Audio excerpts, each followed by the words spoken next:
কয়দিন ধরেই ছেলে বলতেছিল আম্মু পাতাকপি আর বাঁধাকপি দুইটাকে এক। আমি বলছি হ্যাঁ, বলছি তাহলে আমার রান্না করে দাও, অনেক মজা করে আমি যেন 3 প্লেট ভাত খেতে পারি। পরে আর কি করার, আমি বাজার থেকে বাঁধাকপি নিয়ে এসে এখন রান্নাতে চলে গেলাম। এখানে পাতাকপি নিয়েছিলাম, মুরগি নিয়ে মাংস নিয়েছিলাম, টমেটো, আলু, কাঁচামরিচ, যা যা লাগে সাধারণ রান্নায় তেমন সবকিছু নিয়ে রান্নায় চলে গেলাম। তো এখানে আমি কড়াই গরম করে পেঁয়াজ কাঁচামরিচ সুন্দর করে কষিয়ে তারপরে আবার একটু আদা রসুন দিয়ে দিলাম 1.5 চা চামচ। তারপর এটাকেও আমি ভাজাভাজি করে পরিমাণ মতো পানি এখানে সুন্দর করে অ্যাড করে দিব। সুন্দর করে অ্যাড করে দেওয়ার পরে তারপরে ধনিয়া, মরিচ, তারপর হলুদ এগুলো সুন্দর করে অ্যাড করে দিব। স্বাদ মতো কিন্তু লবণ আমি অ্যাড করে দিয়েছিলাম। এগুলো অ্যাড করে দেওয়ার পরে ভালো করে এটা সুন্দর করে আমি কষিয়ে নিব, একেবারে যেন কোনো রকমের কাঁচা স্মেল না থাকে।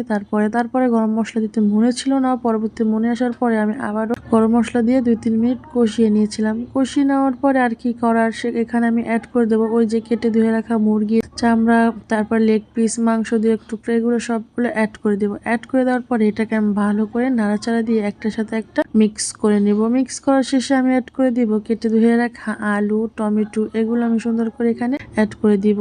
এই তো আমার দেখতেই পাচ্ছেন আমি অ্যাড করে দেওয়া শেষ। এখন আমি একটু পরিমাণ মতো পানি দিয়ে নেব। পানি দেওয়া শেষ হলে এটাকে আমি সুন্দর করে আরো একবার কষিয়ে নেব যাতে করে সবকিছু সেদ্ধ হয়ে যায়। এই তো আমি ঢাকা দিয়ে 10 মিনিটের মতো এটাকে ভালো করে কষিয়ে নিয়েছি, আর এটা ভালো করে কষেও গেছে। এখন এই তো দেখতে পাচ্ছেন আমার একেবারে কষানো শেষ, আর এগুলো আমি ভালো করে সেদ্ধ করে নিয়েছি। এখন আমি এই তরকারিটা আর কোনো পানি অ্যাড করব না। এখন কেটে ধুয়ে রাখা ওই পাতাকপি আর বাঁধাকপিটা এখানে সুন্দর করে অ্যাড করে দিব। অ্যাড করে দেওয়ার পর আমি অনেক চেষ্টা করলাম এটাকে নাড়াচাড়া করার, কিন্তু আমি নাড়াচাড়া একদমই করতে পারতেছিলাম না। তারপর চেষ্টা তো চালিয়ে যেতে হয়। যখন আমি নাড়াচাড়া করতে পাই না তখন আমি চুলাটা একবারে লো হিটে করে এটাকে আমি সুন্দর করে 3 থেকে 4 মিনিট ঢেকে দিয়েছিলাম। তো ঢাকনা খুলে দেখতে পাচ্ছেন আমি এটাকে সুন্দর করে নাড়াচাড়া দিয়ে নিয়েছিলাম। এখানে কিন্তু আমি কোনো প্রকার পানি অ্যাড করি নাই। তারপরে আবার এটাকে আমি নাড়াচাড়া দিয়ে সুন্দর করে আবারও ঢাকা দিয়ে আবারও 2-3 মিনিট রান্না করে নিব।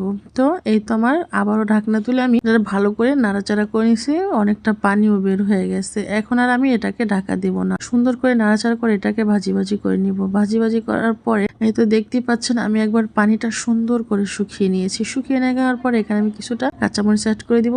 এটা মানে যারা ঝাল খেতে পছন্দ করে তাদের জন্য, আমি এটা এমন একটু ঝালটা কম দিয়ে রান্না করছি যেহেতু বাচ্চা খাবে সেই জন্য। এখন এটাকে আমি নাড়াচাড়া করে ভাজাভাজি করার বেশি লাস্টে দিয়ে আমি এটাকে ধনিয়া পাতা অ্যাড করে দিব। ধনিয়া পাতা অ্যাড করে দেওয়ার পর এটাকে আবার আমি নাড়াচাড়া করে সবগুলো একসাথে মিক্স করে নিব। আমার রান্নাটা কেমন হয়েছে অবশ্যই জানাবেন। আর এটা কিন্তু খেতে দারুণ মজার, দারুণ টেস্টি হয়েছিল। আমার ঘরের সবাই পছন্দ করেছে। এটা আপনি রুটি, ভাত, চা কিছু দিয়ে খেতে পারবেন, দারুণ লাগে। রাত্রে তো আমি মুড়ি দিয়ে খেয়েছি, সেটাও বেশ দারুণ লাগে। অনেক মজার, অনেক টেস্টি এই রান্নাটা। কে কোথা থেকে দেখছেন আমার ভিডিওটা অবশ্যই জানাবেন। আর আজকের মতো পর্যন্তই। ভালো থাকুন, সুস্থ থাকুন সবাই। আল্লাহ হাফেজ।